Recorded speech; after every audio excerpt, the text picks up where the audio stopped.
Om Swastiastu. Perkenalkan, nama saya Nikade Apriliani Aditra Putri. Saya dari kelas 9E. Di sini saya akan menyampaikan PPT saya yang berjudul tentang penyebaran biji yang dibina oleh Bapak Nyoman Aryadana. Langsung saja kita ke pembahasannya. Yang kedua yaitu isi. Kalian tahu apa sih itu penyebaran biji? Penyebaran biji adalah proses melakukan reproduksi dengan bentuk bunga. Penyebaran biji juga dapat dikatakan pergerakan biji tumbuh dari tumbuhan induknya.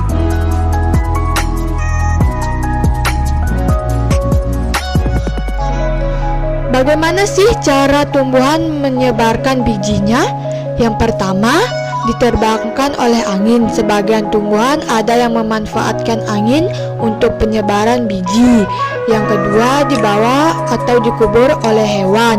Yang ketiga, dikeluarkan bersama feses hewan.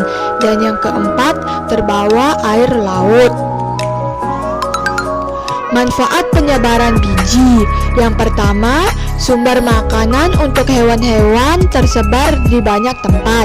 Yang kedua, hewan-hewan juga bisa menggunakan tumbuhan sebagai tempat berlindung. Dan yang ketiga, manusia bisa mendapatkan udara segar.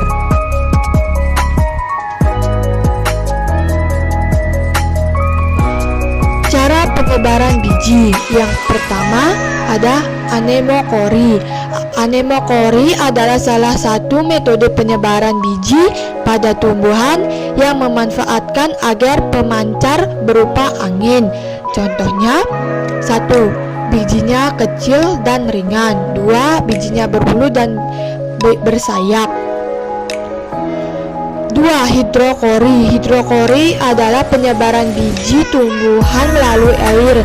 Artinya, biji tumbuhan dipindahkan dengan bantuan air dari tempat induknya ke tempat baru.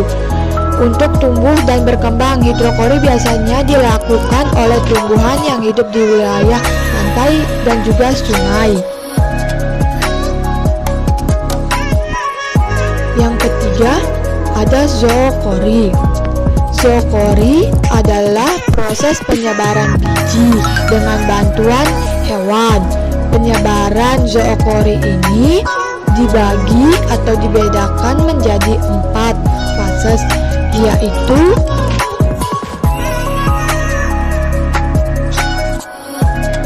satu, entomokorin. Entomokorin adalah penyebaran biji dengan perantara serangga.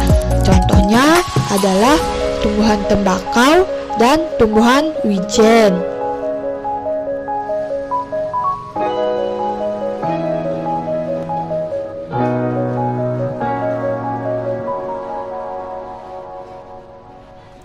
Yang kedua ada kiropterokori, adalah penyebaran biji dengan perantara kelelawar.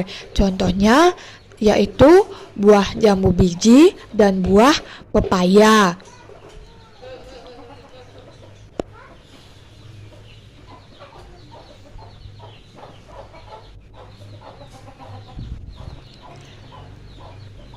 Yang ketiga ada ornitokori. Ornitokori adalah penyebaran biji dengan perantara burung. Contohnya pohon beringin dan pohon benalu.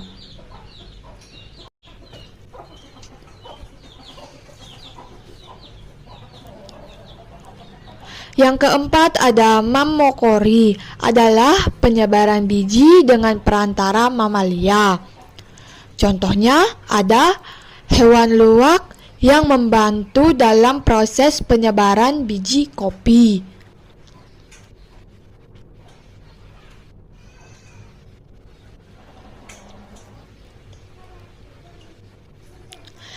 Yang D ada antropokorin. Antropokorin adalah penyebaran biji dengan bantuan manusia. Contohnya menanam padi. Dan yang kedua, contohnya menanam kopi.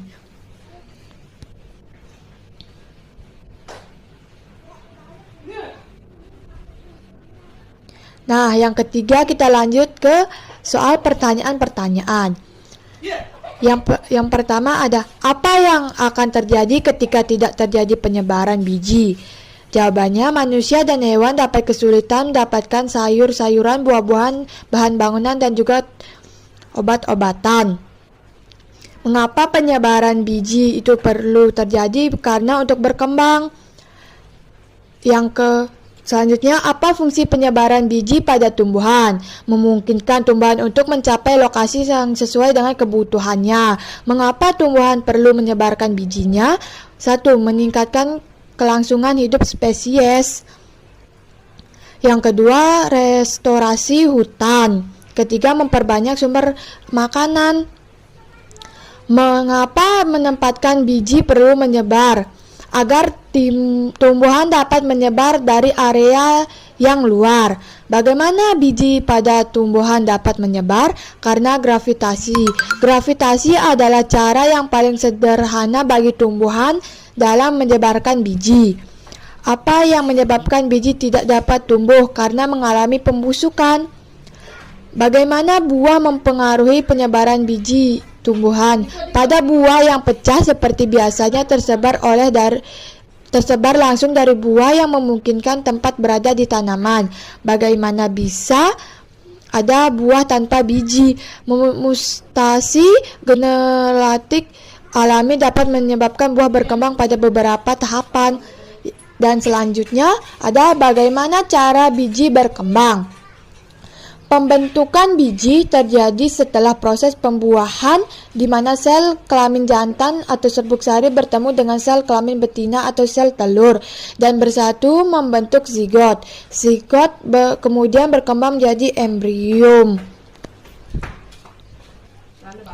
Dan yang terakhir yaitu penutup. Sekian, hanya itu yang bisa saya sampaikan. Semoga bermanfaat. Bila ada kesalahan kata yang disengaja maupun tidak disengaja, mohon dimaafkan. Saya ucapkan terima kasih.